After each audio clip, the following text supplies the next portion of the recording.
किसी किसी को इस संसार में वक्त बहुत रुलाता है, उसके आंसू सुखा देता है, उसको रुला रुला कर किसी भी मामले में रुलाता है।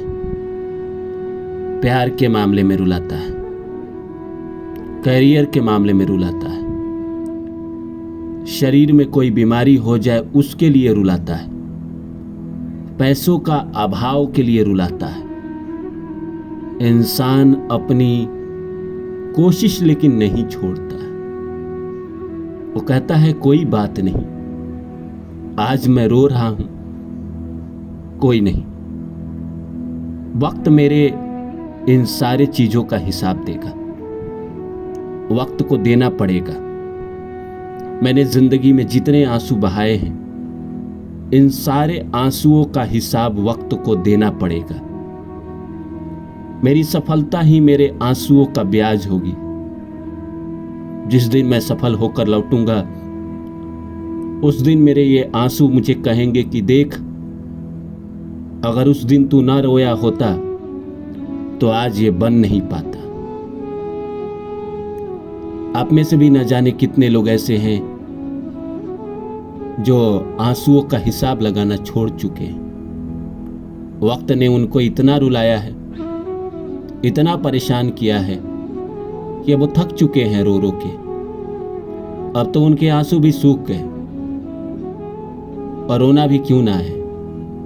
अब जो चाहो वही ना मिले तो आपको रोना तो आएगा ना। दुनिया को तो मिल रहा है, दुनिया की जिंदगी अच्छी चल रही है, सबके जिंदगी में अच्छा ही चल रहा है सिवाय आपके। तो आपको लगेगा ना कि मेरी ही जिंदगी में ऐसा क्यों होता है कि मैं मिट्टी छूता हूं तो राख बन जाती है, सोना छूता हूं तो मिट्टी बन जाती है। ऐसा क्या है? क्यों इतना प्रकृति मुझे तड़पाए जा रही है? क्यों ऐसा है कि प्रकृति मुझे सताए जा रही है? क्या मेरे भाग्य नसीब में कुछ अच्छा होना नहीं है? ऐसे विचार तो इंसान के आते ही हैं जब इंसान संघर्ष के दिनों में होता है। वो लगातार कोशिश कर रहा होता है और उसका कोई भी काम शुरू होता तो है लेकिन अंत तक नहीं पहुंचता है। वो बड़े जोश के साथ अपना काम शुरू करता है लेकिन अंत आते आते उसको ऐसा रुलाना शुरू करती है प्रकृति कि वो थक जाता है। कई बार तो इंसान थक हार के छोड़ देता है, कहता है जो होना है होगा। लेकिन कुछ दिन बाद इंसान फिर कहता है कि नहीं, मैंने बहुत रोया है इसके लिए, अब छोड़ नहीं सकता, अब हार नहीं मान सकता, अब तो मुझे पाना ही है। फिर वह हिम्मत जुटाकर एक बार फिर कोशिश करता है। मुझे याद है एक फिल्म है 1971, आप लोगों ने देखी होगी, यूट्यूब पे है, आप लोग को मौका मिले तो देखिएगा। उसमें यही कहानी है कि 1971 के दौरान जब भारत और पाकिस्तान के बीच में युद्ध हुआ तो भारतीय कुछ सैनिक ऐसे थे जो पाकिस्तान में कैदी बन गए और भारत सरकार को उन लोगों ने लिस्ट नहीं दी और उन कैदियों को ऐसे जगह पे रखा हुआ है जहां पे पाकिस्तान सरकार के कुछ चंद ऑफिसरों को ही पता है। सारे भारतीय हैं। उसमें जो मेन किरदार मनोज बाजपेयी निभा रहे थे, उन लोगों की एक प्लानिंग होती है कि 14 अगस्त की रात को हम लोग यहाँ से इस जेल से भागेंगे। सारी तैयारी हो जाती है। जब वो दिन आता है, वो लोग जेल से 8-10 लोग मिलकर भागते हैं। भागने के क्रम में लगभग सारे लोग पकड़ाते हैं, कोई मारा जाता है।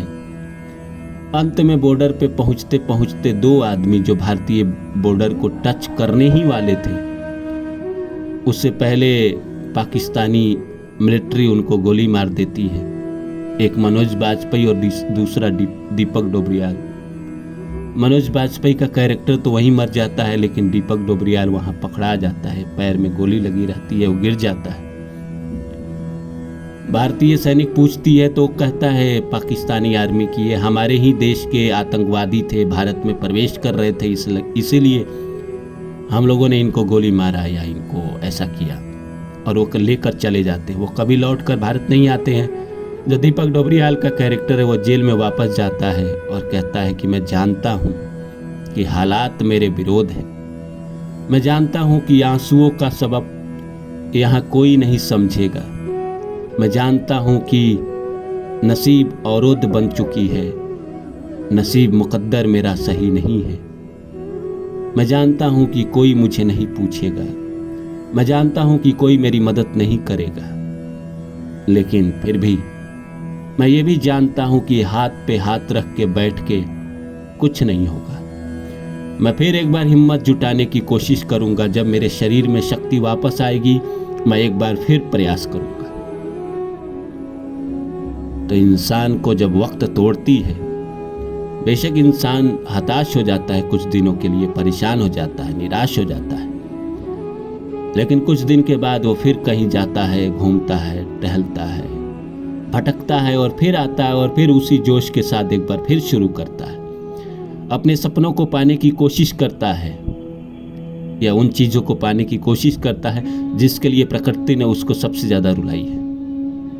कोई प्यार के लिए कोशिश करता है, कोई धन के लिए, कोई पद के लिए, कोई अपने सपनों को पूरा करने के लिए। बहुत खुशकिस्मत वो लोग होते हैं जो बचपन में कोई सपना देखते हैं कि मैं मिलिट्री में जाऊंगा, मैं डॉक्टर बनूंगा, मैं इंजीनियर बनूंगा, मैं अभिनेता बनूंगा, और जब वो 30-35 साल के होते हैं तो वही काम कर रहे होते हैं जो उनके बचपन वाले बच्चे ने देखा था, 10 साल के बच्चे ने देखा था। बेशक उस काम में उनको संघर्ष हो रहा होता है, तकलीफ हो रही होती है, लेकिन दिल को सुकून हो रहा होता है कि मैंने यही तो चाहा था, यही तो मुझे मिला है, जो मैंने चाहा वो मुझे मिला। बहुत खुशकिस्मत होते हैं वो लोग। लेकिन जाने वो कैसे लोग थे जिनके प्यार को प्यार मिला। हमने तो जब कलियां मांगी कांटों का हार मिला, कांटों का ताज मिला। जाने वो कैसे लोग थे जिनके नसीब ने उनको उनके सपनों को पूरा करने का मौका दिया। कई तो लोग ऐसे हैं जिनको प्रकृति ने मौका ही नहीं दिया, अपॉर्चुनिटी ही नहीं दिया, किसी तरह जिंदगी बसर कर रहे हैं, किसी तरह जिंदगी गुजार रहे हैं और रो रहे हैं अपने सपनों के लिए, रो रहे हैं इस बात को लिए कि हम जो चाहते थे, हम जो बनना चाहते थे, हम जहां पहुंचना चाहते थे वहां नहीं पहुंच पाए। कई लोग अपने सपनों के मंजिल पे आकर लौटना पड़ता है उनको। वक्त उनके साथ ऐसा खेल खेलता है कि उनको लौटना पड़ता है। वक्त ने किया क्या हंसी सितम, तुम रहे ना तुम, हम रहे ना हम। वक्त का मारा इंसान आंसुओं को सुखा लेता है, लेकिन वो सोचता है कि जब मैं फिर से प्रयास करूंगा और जब मुझे सफलता मिलेगी तो ये जो मेरे आंसू है इसका हिसाब होगा। वक्त को करना ही पड़ेगा मेरे आंसुओं का हिसाब, और मेरी सफलता जो होगी वो ब्याज के साथ लौटेगी। जितना मैंने आंसू बहाया है, जितना मैंने संघर्ष किया है, जितना मैंने तपिश सही है, उन सब के ब्याज मुझे लौटाएगी प्रकृति एक दिन। और लौटाती है, प्रकृति लौटाती है, यकीन करिए दोस्तों, प्रकृति लौटाती है।